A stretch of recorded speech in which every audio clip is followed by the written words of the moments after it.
Assalamualaikum warahmatullahi wabarakatuh. Saya Muhammad Ariul Yakin akan mempresentasikan bab 3 tentang kelembagaan dan identitas koperasi.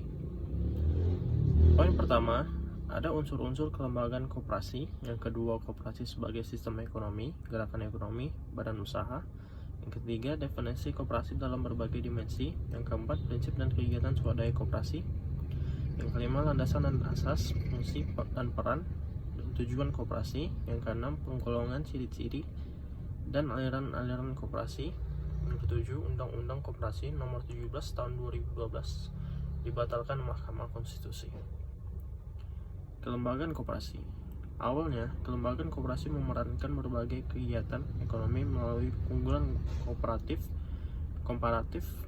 terutama kombinasi prinsip-prinsip koperasi dan ekonomi. Kekuatan ekonomi baru ini tak hanya bertumpu pada kapital, tapi lebih pada sosial, terutama individu-individu. Aspek dan sosial ekonomi dalam jati diri koperasi menunjukkannya sebagai bangunan tersendiri dalam sistem perekonomian.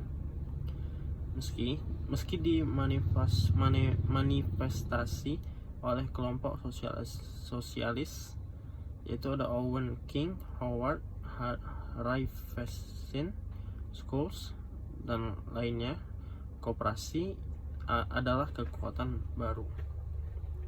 Tidak berorientasi laba yang sebesar-besarnya, memberikan pelayanan dan wadah partisipasi bersama, mengantisipasi distorsi dari sistem ekonomi dunia. Koperasi sebagai gerakan ekonomi. Karena bukan akumulasi modal, koperasi adalah gerakan ekonomi dengan 3 pilar kekuatan. Yang pertama, meningkatkan produksi. Yang kedua, membangun serikat dagang rakyat, wadah UMKM.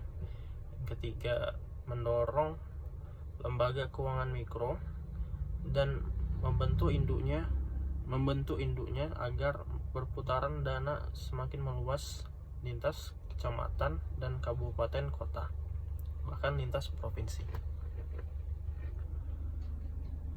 Koperasi sebagai badan usaha. Undang-Undang Nomor 25 Tahun 1992 Pasal 1 Ayat 1 menjelaskan koperasi adalah lembaga usaha berbadan hukum. Operasionalnya berdasarkan manajemen koperasi, rapat anggota, pengurus, dan badan pemeriksa.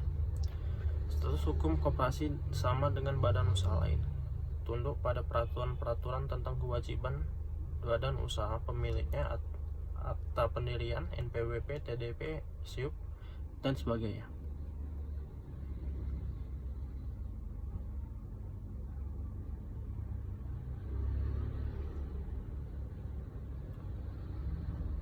Definisi koperasi berbagai dimensi institusi ICA.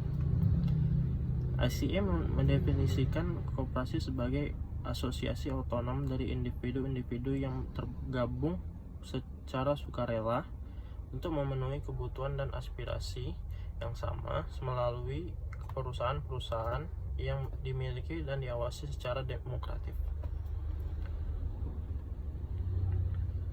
Undang-Undang Nomor 12 Tahun 1967, koperasi adalah organisasi rakyat berwatak sosial, beranggotakan individu atau badan hukum, merupakan tata susunan ekonom sebagai usaha bersama berdasarkan asas kekeluargaan.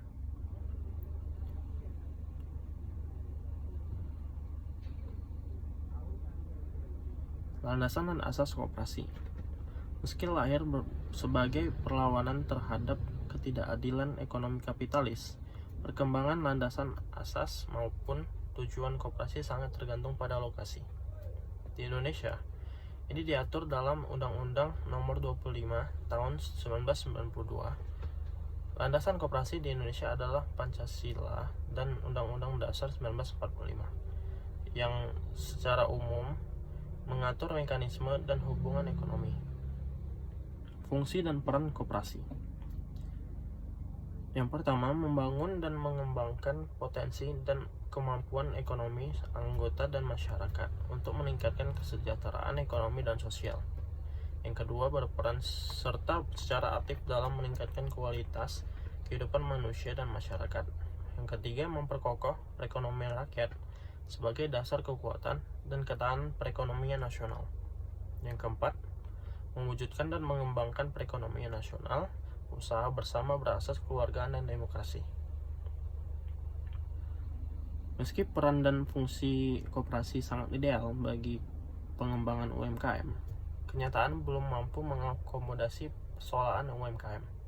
Sedikitnya kelompok UMKM yang menjadi anggota koperasi dari 51 juta UMKM hanya 5,81%.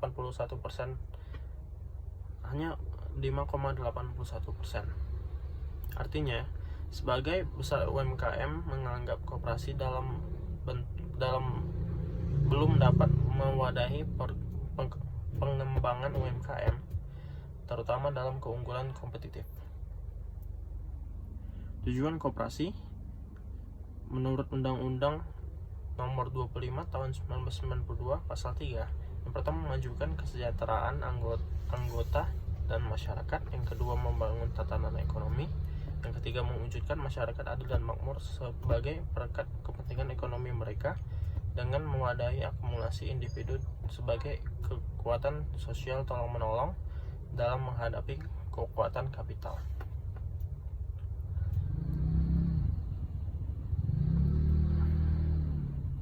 Ciri-ciri koperasi yang tidak memiliki badan usaha lainnya. Yang pertama, pelaku koperasi umumnya adalah individu atau kelompok yang sama kepentingan dan kegiatan ekonominya.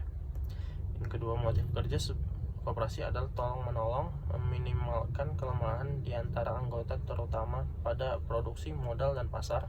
Yang ketiga, tujuan utama koperasi adalah memajukan perekonomian seluruh anggotanya, bukan hanya pemilik modal atau investor. Undang-Undang Koperasi Nomor 17 Tahun 2012 dibatalkan Mahkamah Konstitusi. Kritik terhadap undang-undang ini, non-anggota berpeluang mengurus tanpa batas jumlah dan peran koperasi sejatinya dari anggota untuk anggota. Pengawas berperan sangat besar, termasuk mengusulkan dan memberhentikan pengurus bertentangan dengan prinsip demokratis yang selama ini diusung koperasi.